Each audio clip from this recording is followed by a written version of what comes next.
I want you all to imagine that you are in the Sahara Desert and all of a sudden an elephant comes by and crushes your leg. So you are just laying there thinking, oh my God, what am I going to do? An elephant just stepped on my foot and I'm going to die here.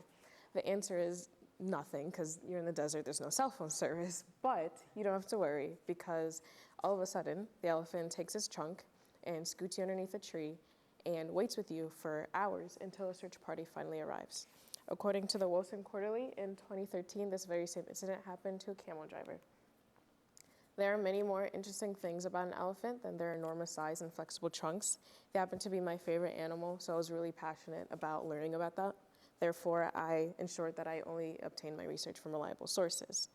One thing that most people don't know about elephants is that their mind is definitely as great and big as their bodies, which I will prove to you by discussing their social tendencies, describing their emotional responses, and explaining their mental abilities.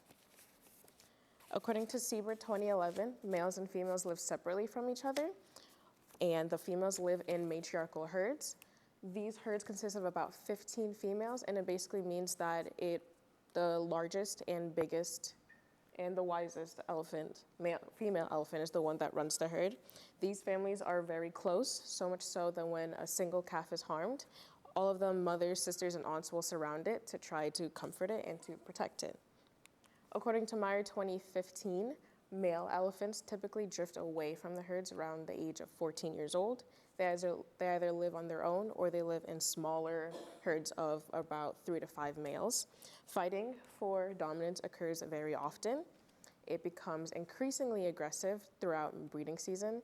An antisocial or extremely aggressive male is considered as a male that's gone rogue. Males that have gone rogue typically mate with the most amount of women and they win all of their fights, which is actually very beneficial for their species because it ensures that they have strong and healthy offspring. These families, when they split apart, they still try to remain connected with each other through specific calls. Siebert mentions that some of these calls include trumpets, high-pitched screams, and low-frequency rumbles. These rumbles can be sensed from about over a mile away by other elephants if they tap their front feet or lower their trunks on the ground in order to sense the vibrations through their trunks.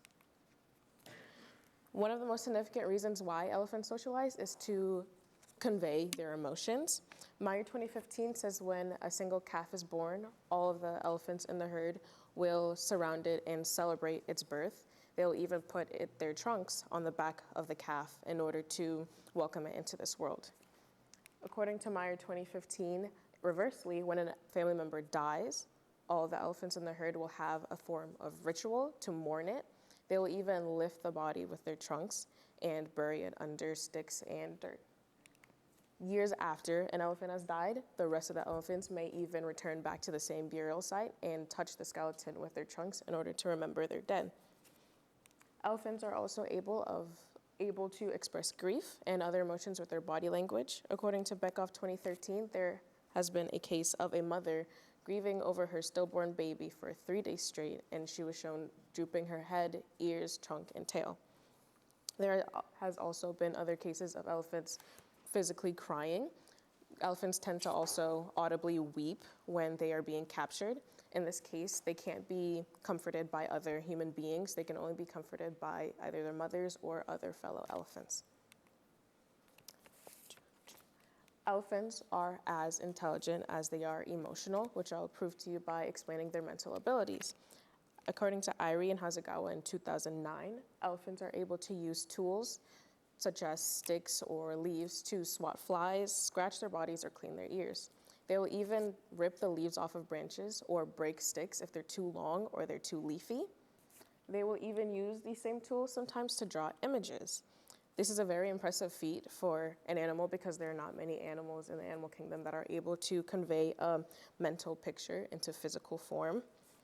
There has been some cases of work elephants that actually stuffed mud into the bells of their collars in order to muffle the sound so they can sneak out and steal bananas. Elephants are also self-conscious. This means that they are able to identify themselves in the mirror. The only other creatures that are able to do this are great apes, dolphins, some dogs and cats, and of course human beings. Elephants also have a great memory. They can remember certain calls from family members that they have not interacted with in years. Either they left the herd years ago or they died. Elephants are also able to compare quantities. That means that they can, if you give them two different quantities of objects, they'll be able to tell which one has more and which one has less. So in conclusion, I discussed the social tendencies of the elephant. I described their emotional responses and I explained their mental abilities. The mind of an elephant is definitely as greater as their size. When you think of the character Dumbo, you might imagine a useless creature that has enormous ears. But once you learn its hidden talents, you'll come to discover that the elephant is one of the most fascinating animals on the planet. Thank you.